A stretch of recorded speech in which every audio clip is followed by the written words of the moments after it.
Ito mga ka-fishing, deliver si Marcel ng isda.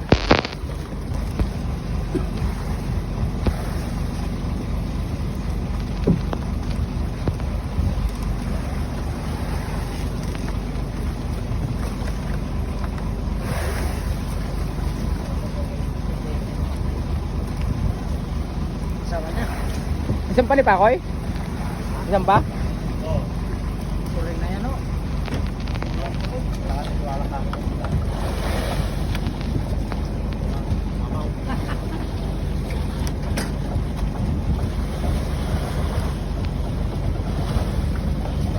Ay, isang banyera din kay Marcel.